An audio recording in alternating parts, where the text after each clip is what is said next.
Yan guys, magandang tanghali sa inyo. Maghapon na pala, alas 2. Naniniwala ba kayo sa yung sabi nilang kasabihan na pag dumating ang pusa, nagtatakbuhan ng mga daga? Panoorin nyo.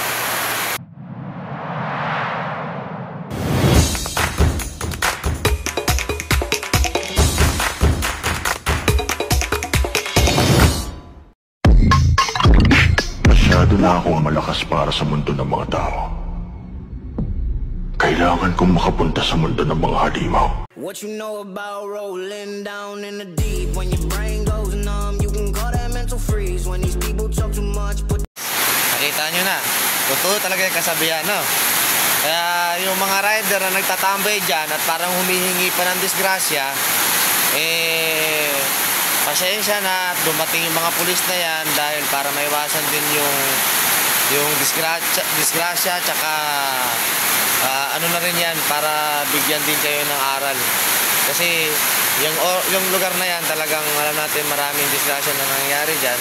Sana huwag na natin tambayan kasi parang lumiliit din yung daanan eh. Yun na lang. Peace out. that shit in slow motion, yeah. I feel like an astronaut.